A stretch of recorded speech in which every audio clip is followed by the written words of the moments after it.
Good morning students. पिछले videos में हमने रिलेशन को बहुत विस्तार पूर्वक देखा। रिलेशन उसके प्रकार को देखा। वो रिलेशन पर एक स्पेसिफिक कंडीशन अप्लाई करने पर किस प्रकार से वो फंक्शन में चेंज होता है, इसको हमने बहुत अच्छी तरीके से समझा पिछले वीडियोस में।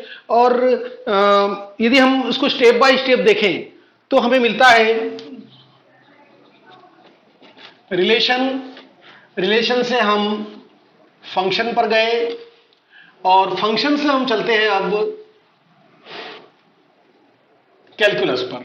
अब हमें कलन पढ़ना है, अर्थात डिफरेंशिएशन और इंटीग्रेशन, अवकलन और समाकलन हम पढ़ने वाले हैं। लेकिन अवकलन और समाकलन पढ़ने के पहले हमें एक बहुत ही महत्वपूर्ण कॉन्सेप्ट से परिचित होना आवश्यक है। उस कॉन्सेप्ट को पूरी तरह से क्लियर होना बहुत जरूरी है और वो है लिमिट। हमें यह समझना होगा कि लिमिट होती क्या है, लिमिट का भौतिक अर्थ क्या होता है, फिजिकल सिग्निफिकेंट क्या होता है, लिमिट कैसे ज्ञात की जाती है, और लिमिट के साथ ही हम नेक्स्ट चलेंगे कंटिन्यूटी पर, अर्थात सातत्यता। लिमिट अर्थात सीमा। तो हम पहले लिमिट को समझेंगे, लिमिट क्या होती है, सीमा का कंसेप्ट क्या होती है, भौतिक अर्थ क्या होता है, लिमिट कैसे ज्ञात की जाती है, उसको एक बहुत ही मजेदार एग्जांपल के द्वारा हम इसको समझेंगे कि लिमिट होती क्या है। देखिए, सबसे पहली बात यह है, लिमिट होगी किसकी? फंक्शंस की होगी।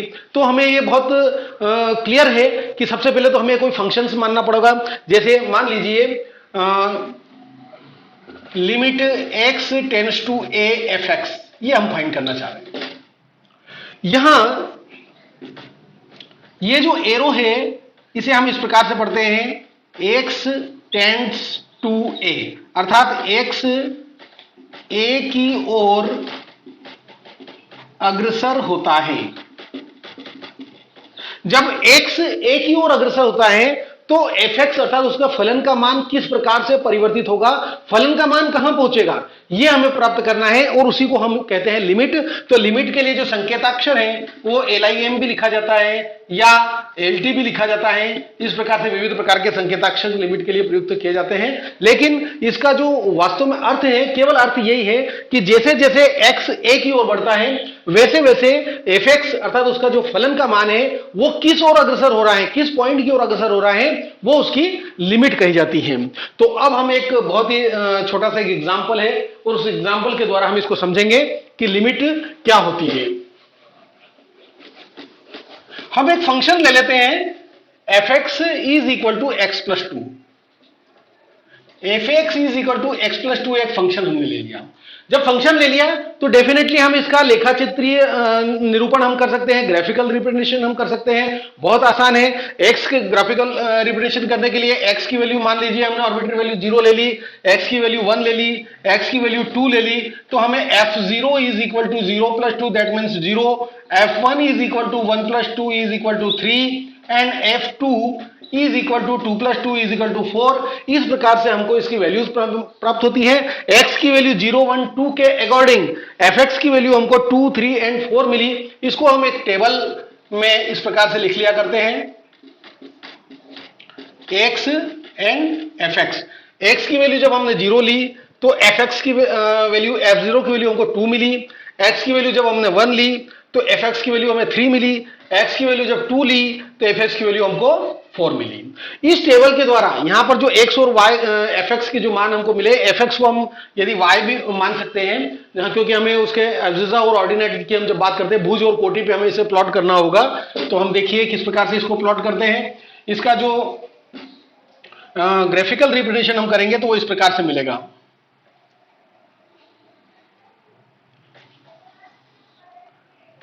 ये x अक्ष है, x डैश है, ये y है और ये y डैश है, ये इसका ओरिजिन है। अब यहां पर हम ले लेते हैं 1, 2, 3, 4, 5, 1, 2, 3, 4 एंड 5, अगेन 1, 2, 3, 4 एंड 5, 1, 2, 3, 4 एंड 5। ये मैं इक्विडिस्टेंस पॉइंट ले रहा हूं x अक्ष पर।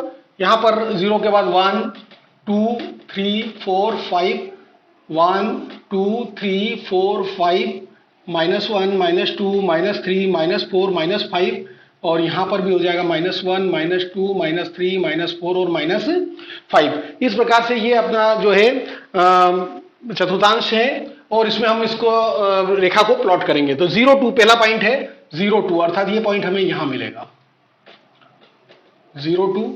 दूसरा पॉइंट है 1 3 1 और हम y एक्सिस पे 3 तक जाएंगे तो ये जो पॉइंट मिलेगा ये हमको 1 3 मिलेगा। तीसरा जो पॉइंट मिलेगा वो 2 4 2 और अगेन इसके वर्टिकली हम चलेंगे यहां पर तो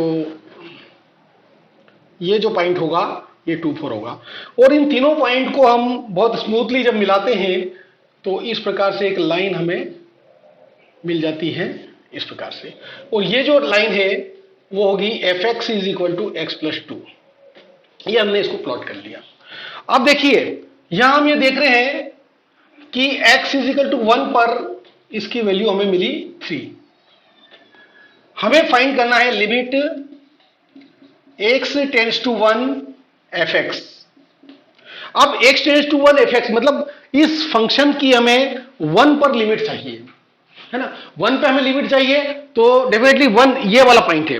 अब 1 पे हम कितने प्रकार से जा सकते हैं, हम राइट हैंड साइड से भी जा सकते हैं और लेफ्ट हैंड साइड से भी जा सकते हैं। तो उसके नेबरहुड में पॉइंट्स हम लेते हैं और हम ये देखेंगे कि किस प्रकार से उसके पॉइंट्स की वैल्यूज जब हम रखते हैं उसके नेबरहुड में लेफ्ट हैंड में और राइट हैंड में तो उसके फंक्शन की वैल्यू कैसे वेरीज करती है, फंक्शन की वैल्यू कैसे चेंज होती है, ये चीज हम बहुत देखेंगे और उससे हमें ये समझ में आएगा कि उसकी लिमिट लेफ्ट हैंड लिमिट और राइट हैंड लिमिट क्या होती है।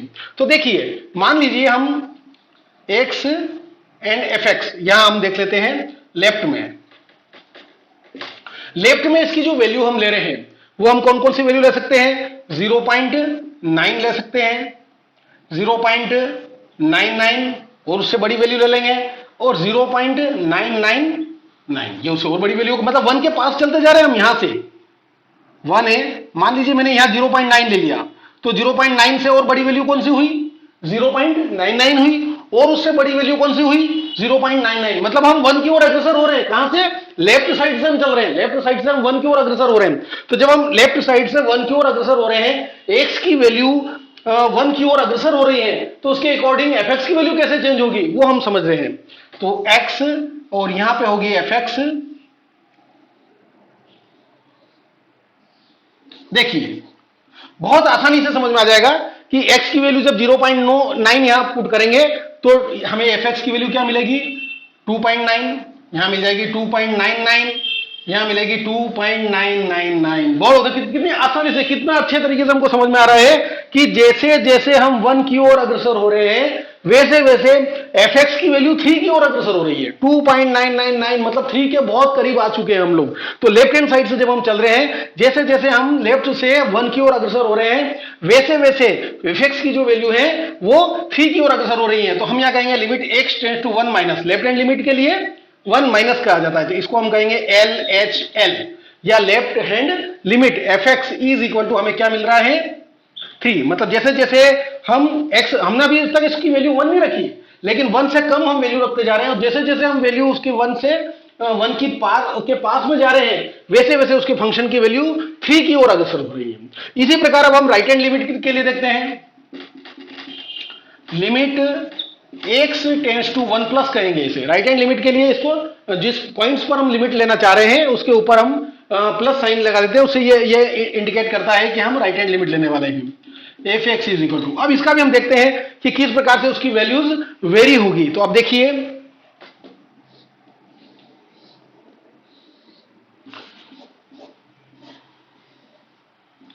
x ये fx ठीक है। अब x की जो वैल्यू हम ले रहे हैं है ना, x की वैल्यू हम कैसे कैसे ले सकते हैं, मान लीजिए हमने 1.1 ली, 1.01 और इधर आ गए तो 1.001। अब यहां देखिए ये x है और ये fx है। जब हम x की वैल्यू 1.001 लेते हैं तो fx की वैल्यू हमको क्या मिलेगी, fx की वैल्यू हमको मिलेगी 3.001। 1.01 लेंगे तो 3.01 और यहां हो जाएगी 3.1। क्या देख रहे हैं हम यहां पर ये देख रहे हैं कि जैसे जैसे हम 1 की ओर बढ़ रहे हैं या देखिए जैसे जैसे हम 1 की ओर बढ़ रहे हैं, यहां पर देखिए ये 0.9 0.9 0.9 ये 1 की ओर बढ़ रहे हैं हम, तो यहां भी जैसे जैसे हम 1 की ओर बढ़ रहे हैं, यहां से कहां से, राइट हैंड साइड से, राइट हैंड साइड से हम जैसे जैसे 1 की ओर बढ़ रहे हैं वैसे वैसे fx की वैल्यू कहां बढ़ रही है, 3 की ओर बढ़ रही है, मतलब कम हो रही है, जहां 3.1 3.01 3.001 इस प्रकार से। तो हमने क्या देखा कि limit x tends to 1 plus fx is equal to, ये भी हमको कितना मिला, 3 मिला। ये इसकी लेफ्ट हैंड लिमिट हुई और ये इसकी राइट हैंड लिमिट हुई। दैट मीन्स लिमिट अर्थात सीमा का तात्पर्य ये है कि जिस पॉइंट्स पर हम सीमा निकालने वाले, जिस पॉइंट पर हम लिमिट निकालने वाले हैं, उसके नेबरहुड में जो पॉइंट है उस पॉइंट के अकॉर्डिंग fx किस प्रकार से वेरीज करता है, fx के मान में किस प्रकार से परिवर्तन होता है। ये जो फिनोमिना है, ये जो कॉन्सेप्ट है, ये कॉन्सेप्ट ही हमें लिमिट कहलाती है, यही हमें कहलाती है कि सीमा क्या होती है। क्योंकि इसका जो इंपॉर्टेंस है वो कंटिन्यूटी पढ़ने के लिए, जब हम इसके बाद सातत्य की उदाहरण पर जाएंगे हम ये देखेंगे कौन से पॉइंट पर कंटिन्यूस है या नहीं है, वहां पे हमको ये देखना होगा कि उसकी लेफ्ट हैंड लिमिट और राइट हैंड लिमिट इक्वल होना चाहिए। उसके बाद हम चलेंगे डिफरेंशिएबिलिटी पर, तो वहां पर भी हमें लिमिट की आवश्यकता होगी, और इन दोनों की आवश्यकता जब होगी तो इन दोनों को पढ़ के जब हम आगे चलेंगे तो हमें आवश्यकता होगी कलन पढ़ने की। और कलन में चाहे वो डेफिनेट इंटीग्रल की हम बात करें या डिफरेंशिएशन के वेरियस टाइप ऑफ टॉपिक्स की हम बात करें, वहां पर भी हमें लिमिट की आवश्यकता होगी। तो ये सीमा का जो चैप्टर था उसको हमने विथ एग्जांपल बहुत ही अच्छे तरीके से हमने समझा। ये fx is equal to x plus 2 है। कैसा भी फलन हम लेंगे, किसी भी फलन की किसी भी पॉइंट्स पर हम इस प्रकार से सीमा ज्ञात कर सकते हैं, left hand limit and right hand limit. बहुत बहुत धन्यवाद, थैंक यू वेरी मच।